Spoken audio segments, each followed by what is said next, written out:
Good morning and welcome to the Hutt Valley Chamber of Commerce Business Breakfast, our first one in level 3, and it's a beautiful day here in the Hutt Valley, so thank you very much this morning. We have Rhys Williams joining us from Gibson Sheat. Morning Rhys, how are you today? Good morning Helen, very well thanks. Yeah, good.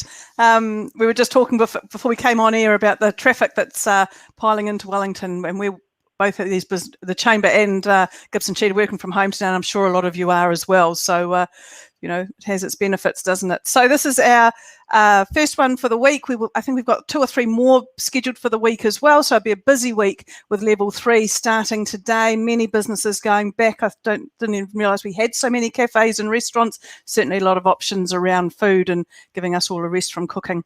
But this morning, Rhys is going to share with us some of his information around commercial leases, which is a very hot topic for many businesses. At the moment, it's obviously a very large portion of everyone's monthly outgoings as a tenant, but landlords have a lot of costs as well. So it'd be really good to get an update on commercial leases and have a look at what is happening out there in the marketplace and what the options are. So Gibson Sheat are a platinum partner of the Hutt Valley Chamber of Commerce and have worked with us for many, many years supporting our work in the local community. And it's my pleasure to have you this morning with us, Rhys. Thank you. Thanks, Helen. Morning, everyone. First of all, just a big thank you to the Chamber. It's really important in times like these that we've got sort of a collective organisation that that can kind of represent business interests. I know it certainly is really valued for us and all the resources they're putting out. And also, for instance, I know I'm in a B&I group. We meet every Friday morning. There's about 30 of us, B&I Hutt Business Connections from all walks of life, and you know, it's really, really good to hear what everyone else is up to in these times. So, very exciting time for us out of lockdown now, and just walking around the streets last night. There's you know, restaurants and cafes all getting ready for opening business. Talking to clients as well, they're getting ready as well. So, look, I did a talk a couple of weeks ago now, probably, on the commercial lease position in lockdown. So I'm just going to briefly touch on that again. I'm then going to talk about what rent relief and outgoings relief might be available at level 3 for you. And then I'm going to talk about what is happening out there. What are we seeing in terms of what are landlords and tenants agreeing on, how much is the rents and outgoings reducing by. And then finally, I'm just going to cover off disputes, because, you know, it's all well and good to try and come to an agreement, but when there's a lot of ambiguity out there, sometimes you're just not going to agree. I'm just going to touch off on one option for resolving disputes. So the position there's a few different leases, and the lease I'm talking about this morning is the Auckland District Law Society lease. It's the most commonly used lease in New Zealand. The lease I'm talking about is one particular version of that lease, or it's the version since 2012, since the Christchurch earthquake. Now, if your lease is not a post-2012 ADLS lease, there are different implications. So, for instance, if it's pre-2012 ADLS, there is no, the lease doesn't deal with this kind of scenario, lockdown scenario. So it's really just, you know, something that has to be dealt with, you know, by negotiation or goodwill. The landlord is under no obligation to give rent or outgoings relief. So that's the position there. The position under mall and office leases can be different as well. Generally, mall leases are slightly more landlord favourable, and they generally you need damage before there can be rents and outgoings relief, and generally the landlord needs to be insured as well. So they are very specific as well. So you know, I suggest you do carefully consider your lease with your lawyer if that is the case. So what was the position under level 4 with the ADLS lease post 2012? Well, it says, it's called clause 27.5. If there's an emergency and the tenant's unable to gain access to their premises to fully conduct their business from the premises because of reasons of safety of the public, then a fair proportion of rent and outgoings will cease to be payable. So under level 4, it was relatively clear. We weren't allowed to leave our homes unless we were essential workers or essential services. And so what that meant was that clause would apply to all businesses that weren't essential services. And, you know, the tricky thing, we'll talk about what is a fair proportion in a minute, but there is no court guidance on it, and it is very much fact specific. But sort of our view is sort of it's a fair proportion under level 4 with somewhere between sort of 50 and 100% relief. So that was the position under level 4. Level 3, as of this morning, we're in a different scenario now where businesses can go back to work, but as long as they are putting in place, procedures to, lessen the impact of the pandemic. So you've got things like contact tracing, social distancing, and hygiene. So that's the position there.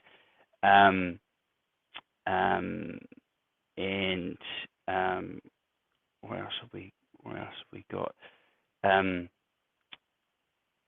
So some people can, and we've also been told by the government that we have to work from home if we can. So we've kind of got a couple of different scenarios. The government haven't really given a lot of guidance on commercial leases, other than to say that you cannot cancel a commercial lease for non-payment of rent unless the tenant has been in arrears for 30 days. Previously it was 10. You can't start that process, and then once you've given a notice under that Property Law Act provision, you have to wait another 30 days. So that kind of does give you a little bit of time, but it's not super helpful. So there's kind of, if you like, under level 3, there's 2 categories of business. So there's businesses that are allowed back to work, but there are restrictions. For instance, you're not allowed to have direct contact with your customers. So here I'm thinking about, hairdressing salons, cafes and restaurants where you can only have takeaway. So that's one type of business, and certainly the level 3 will provide some relief for those tenants because they can't fully conduct their business. So while they are allowed back in the premises, they are not able to fully conduct their business because their customers can't come in, or in an office setting, your clients can't come and see you. So certainly some relief there, and I'll talk in a minute about what might be fair in that circumstance. And then we've got the other scenario where the government has said, and not only the Prime Minister, but also in the guidance on the COVID website, saying that if you can work from home, you must. So that's what the government said. But then in the COVID alert level 3 health order that was issued on Friday, that says that anyone can go to work as long as there are infection control measures in place. So the strict legal position is that anyone can go to work as long as there's these measures in place.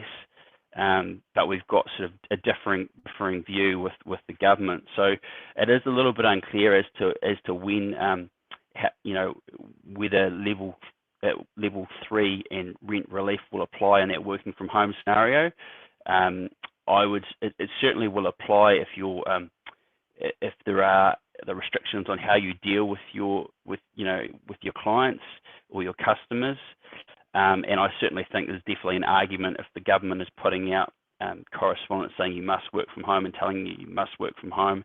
There is an argument to be made, but it's also, if you're from a landlord's perspective, that's what you probably might be arguing, is saying, look, the Health Act order that was issued doesn't prevent you from going into your place of work. So I'm gonna look at that take that into account. So generally speaking, if you're allowed back into your premises, would expect a greater proportion of the rent to be payable because you're actually back in there, than if you're working from home and you can't access the premises at all. So I'm now just going to talk briefly about what is a fair reduction in your rent and outgoings. What does that actually mean?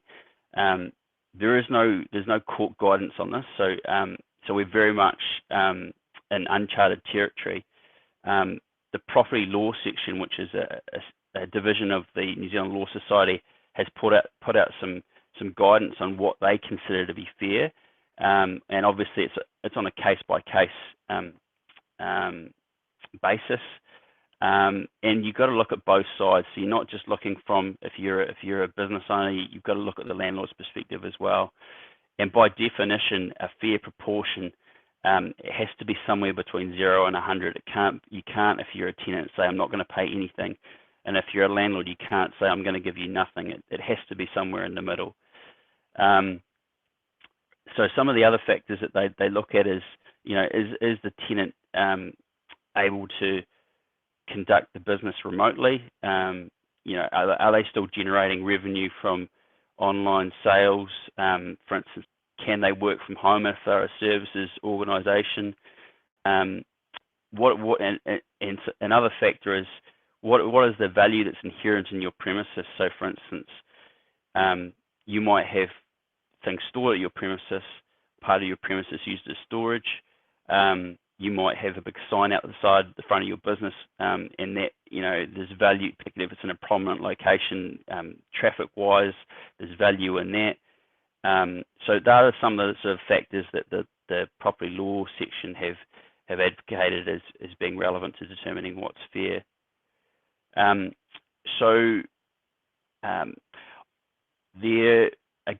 There may well be some more guidance or action taken from the government if this plays out. I know that the Franchise Association and a number of other business associations are still lobbying the government for action on this. But what I think in terms of a fair outcome for people, if we look to Australia and we look to mall leases, is this concept of a turnover rent. So and what a turnover rent is it links your the amount of rent and outgoings or OPEX you pay based on your turnover, and this is not a new concept.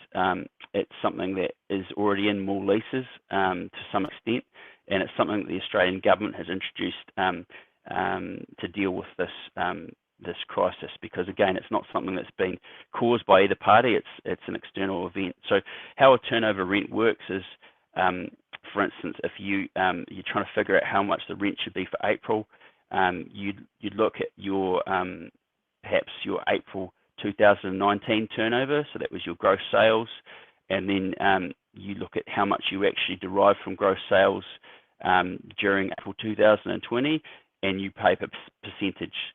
So, for instance, if your turnover in April 2019 was $50,000, and your turnover in April 2020 was $10,000, then you would pay 1/5 of your normal rent. So that's the starting point, and the reason you sort of that we're thinking about this in this kind of way is because when you're renting a premises, you're the reason, if you're a tenant, you're doing it is because you think you can make some money by doing it if it's a commercial tenancy. So it's all about your revenue. So a turnover rent is reflecting how much revenue or the change in your revenue. And I know that the landlord has, and it's tying it to the landlord's going to receive the same revenue as you receive. And there has been arguments that the landlord's got other costs. They've got their rates and insurance, and they've got mortgage payments and all that sort of thing, which is correct.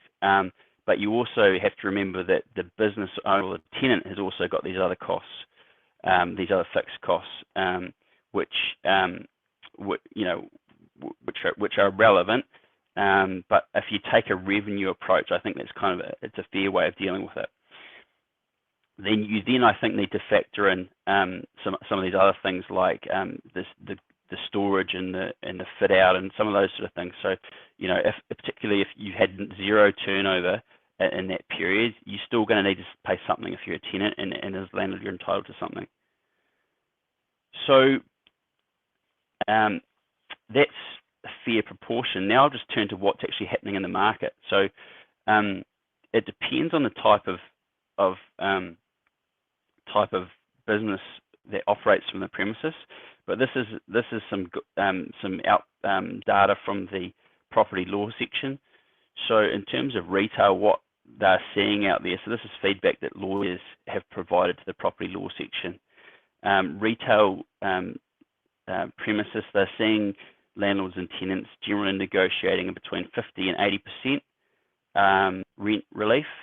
So again, it's important to remember that the rent relief is not a deferral of the obligation to pay rent to a later time. It actually means that your rent ceases to be payable during that period.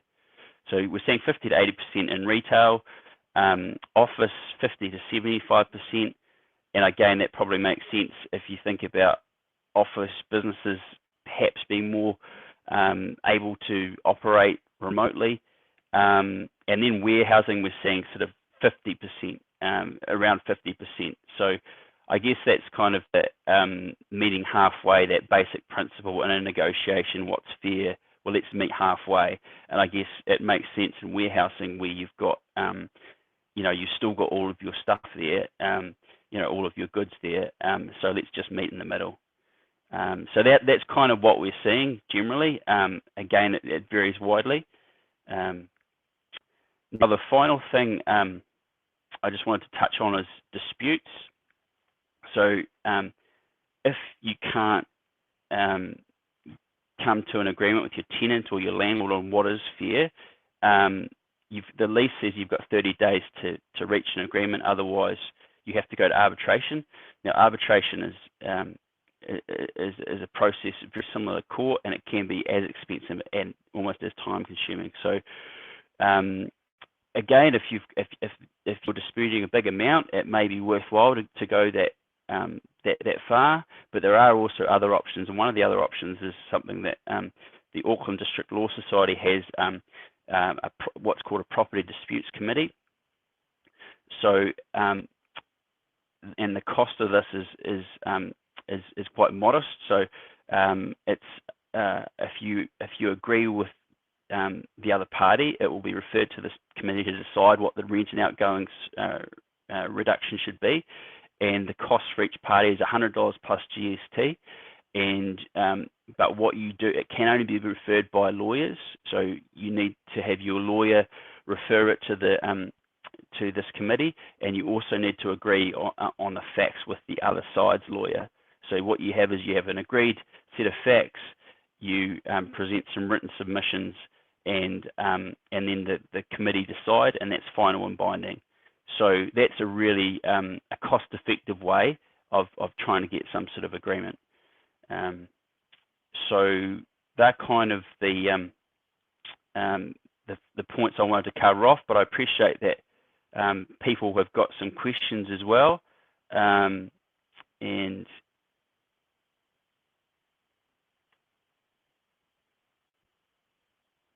no questions quite yet, or none that I can see.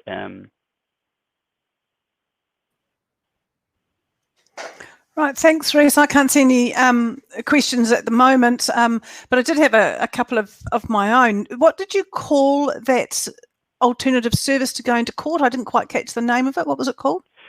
It's under the Auckland District Law Society. It's called the Property Disputes Committee. So if people go to the Auckland District Law Society webpage, and there's a tab there called Committees, and if you click on that tab, you can go to Property Disputes Committee, and it sets out all of the how that works. Cool, that's great. Maybe we can share that link in this feed a little bit later on, actually, because that sounds like quite an interesting and cost-effective option, rather than the time and cost of going through a full court proceeding as yeah, absolutely. as an alternative. So we also we also have a couple of articles on our Gibson Sheat website, gibsonsheat.com. We had one on level 4, and we also have one on level 3. So that provides a little more guidance as well. Great, excellent. And can I ask you around a question around people's changing attitudes? Now we've been in lockdown for about 5 weeks, and I'm hearing stories about a few businesses saying they're not actually going to go back to their offices. Are you seeing that in terms of if they can get out of their lease, that they are quite reconsidering whether they will go back into their office space? No, I haven't personally seen that so much, but I know that there are, there are particularly tenants that are on a monthly tenancy. They do have the right to do that, to give 20 working days notice. So, for instance, and sometimes people don't get around to particularly if they've been in the premises for a while, they don't get around to signing a new lease when their lease expires, and they then become on what's called a statutory tenancy, and so you do have that option.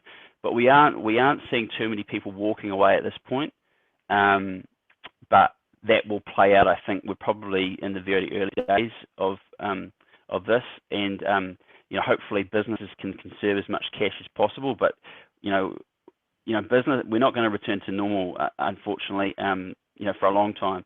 So hopefully people can work it out between landlords and tenants, because hopefully we can, it's important that businesses survive, so that the landlords can continue to receive some sort of income as well, because it's not just business owners that are hurting, it's landlords as well. Yeah, absolutely. I've had several calls from landlords about how much they're hurting and how concerned they are, and I know that they're seriously waiting for some announcements from government to see what can be done in this space to help them, because our CBDs are an important part of our business community, really. So So obviously we've had the wage subsidy for tenants, but the landlords haven't had anything. So yeah, right. Yeah, Rhys, I can see a few questions have come through. Can you see those there? If you can't, I can read them to you. I know you're on your phone. Yes. Oh, so I've got a question so this is a landlord that's asked a question. Are our tenants who have a mechanical workshop entitled to this? It depends on whether they have, if your lease is an Auckland District Law Society lease and it was signed after 2012.